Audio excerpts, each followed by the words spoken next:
பிரைஸ்ல கர்த்தருக்கு மகிமை உண்டாவதாக. இந்த ஞாயிற்றுக்கிழமை காலையில் கூட உங்களை சந்திக்க கர்த்தர் தந்த கிருபைக்காய் உங்களை நன்றி விஜயத்தோடு ஸ்தோத்திருக்கிறேன். ஒரு சின்ன குட்டி மெசேஜ் பார்ப்போம்.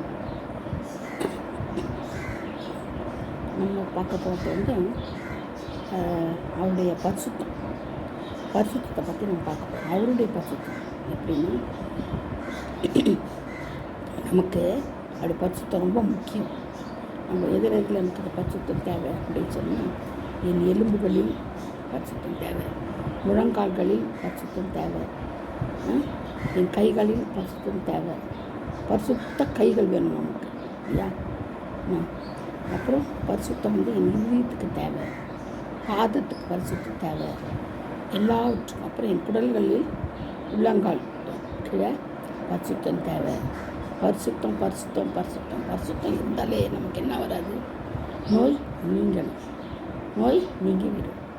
அப்புறம் நம்ம ரெண்டாவது குரு சுத்தம் செய்தால் பரிசுத்தம். நம்ம குரு சுத்தம் செய்யணும். தேவனுடைய அவருடைய சித்தத்தை நம்ம செய்யும்போது ஆண்டவரை மகிழ்ச்சி அடைகிறது மட்டும் இல்லை, நமக்கு கிருபையாக இறக்கம் பாராட்டுறாரு. பாவங்கள் மன்னிக்கப்படுது. அவருடைய சித்தத்தின் மூலம் செய்தால் பரலோகத்தில் நம்ம பரிந்து பேசப்படுவோம். ஒரு ராஜ்யத்தில் நமக்கு இடம் கிடைக்கும். நிறைய காரியங்கள் நம்ம பார்க்கலாம். எப்போ குரு சுத்தம் செய்தால் பரிசுத்தம் கிடைக்கும். சுத்தம் செய்யும்போது ஆட்டோமேட்டிக்காக நம்ம பரிசுத்தமாக மாறிடுவோம். உச்சந்தல் உள்ளங்கால் வரைக்கும் நமக்கு பரிசுத்தம் கிடைக்கும். ரெண்டாவது அடுத்தது 2 வித கண்கள் நமக்கு இருக்குது. 2 வித கண்கள். என்ன 2 வித கண்கள்? நமக்கு எல்லாருக்கும் தெரியும். இது தெரிஞ்சது இது மாம்ச கண்கள் ஒன்று, ஆவிக்குரிய கண்கள் ஒன்று. அப்போ நமக்கு என்ன செய்கிறார்? ஆவிக்குரிய கண்கள் நமக்கு என்ன செய்யணும்? திறந்து கொடுக்கணும். ஆவிக்குரிய கண்கள் நமக்கு திறக்கப்படணும். எப்படி திறக்கப்படணும்னா, யோபு 10:4 என்ன சொல்லப்பட்டதுன்னா, மாம்ச கண்கள் தான் திறக்கப்பட்டிருக்குதுன்னு சொல்லப்பட்டிருக்குது. 2 கண்களில் மாம்ச கண்கள்னால் நமக்கு உண்டோ? யாருக்கு? யோபுக்கு 10:4 சொல்ல மாம்ச கண்கள் உனக்கு உண்டோன்னு. ஆபுக்கு 1:13 சுத்த கண்கள் வேணுமா? சுத்த கண்கள் வேணுமா நமக்கு? சுத்த கண்கள் இருக்கா? ஏன்னா பாவத்தை பார்க்காத அவர் சுத்த கண்கள் அவர். சரிங்களா? அதே மாதிரி 2 கொரிந்தியர்லையும் சொல்லப்பட்டிருக்குது. அப்புறம் அப்போஸ்தலர் 8:12 சொல்லப்பட்டிருக்குது. திறக்கப்பட்ட கண்கள், சுத்த கண்கள், திறக்கப்பட்ட கண்கள், மாம்ச கண்கள், இதெல்லாம் இதோட சேர்ந்தது. கண்ணானது பாவத்தின் வாசலம். பாருங்கள், கண்ணானது நமக்கு பாவத்தின் வாசலம். பாருங்கள், நம்ம போயிட்டே இருப்போம்.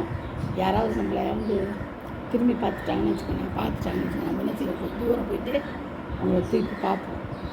பார்த்தோன்னா கரெக்டாக அவங்க தூக்கி பார்ப்பாங்க. பார்க்கும்போதே கண்ணு தானே அது பார்க்குது இல்லையா? அப்படி ஒரு இச்சை கொடுக்குது. கண்ணு என்ன செய்யுது? பார்க்குது. அதில் ஒரு ஆசை, இச்சை பிறக்குது. அதுதான் என்ன செய்யுது? கண் தானே அது பாவத்துக்கு வாசல். அதுக்கு நம்ம இடம் கொடுக்கக்கூடாது. எதிர்த்து யாராவது பார்த்துட்டோம்னா, சிலர் வழியை சிரிப்பாங்க. பாருங்க, தெரியாத ஆட்கள் தான் இருப்பாங்க. நம்ம போகும்போது நம்மளை சும்மா ஸ்மைல் பண்ணுவாங்க.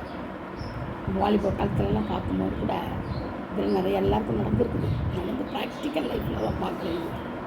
ஐயா இப்போ கூட நடந்துட்டு தான் இருக்குது. எனக்கு சொல்லவே முடியாது, யாரையும் மறைக்க முடியாது. அதான் மாம்ச கண்களை மறைக்க முடியாது.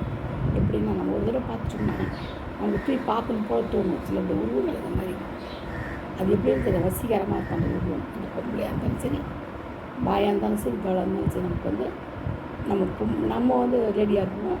பார்க்குறோம் நம்மளும், அவங்களும் ரெடியாக தான் இருப்பாங்க. லேடின்னா அவங்க ஒரு வசீகரமான லேடியாக இருப்பாங்க. ட்ரெஸ்ஸில், மேக்கப்பில் ஒரு அழகு அவங்கக்கிட்ட மெருகு பிடிக்கும். இப்போ நம்மளே சரி ஒரு பார்த்து திரும்பி அவங்கள பார்க்கணும்னு தோணும். அதான் இச்சைன்னு கண்டு நம்ம பார்க்க தூண்டிகிட்டே இருக்கோம். அதே மாதிரி தான் ஒரு ஜென்ஸை பார்க்கணும், நம்மளுக்கு அந்த இச்சைகள் தோன்றும்.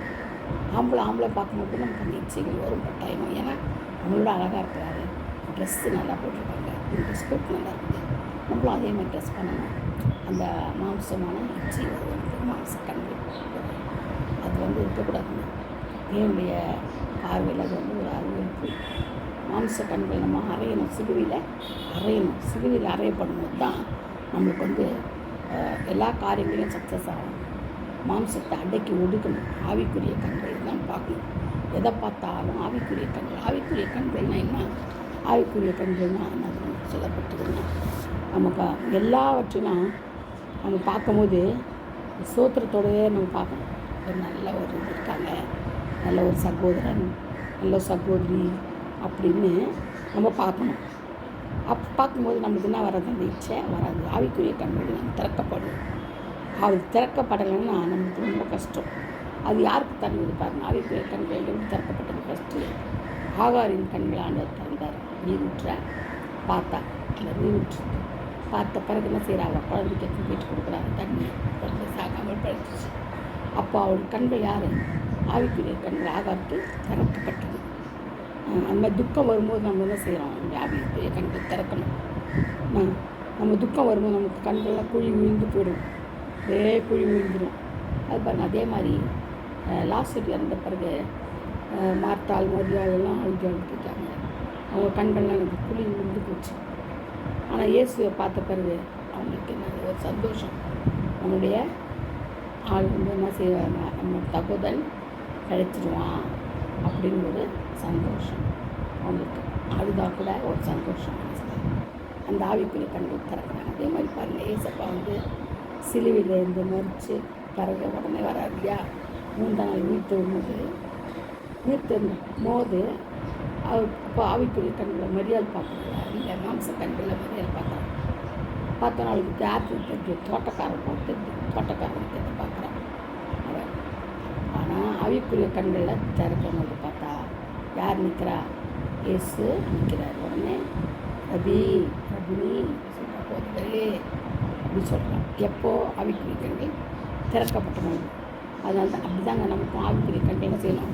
திறக்கப்படணும். கட்டாயம் திறந்தே ஆகணும். அப்போ தான் நம்ம வேதத்துடைய அதிசயங்கள் எல்லாம் நம்ம காண முடியும்.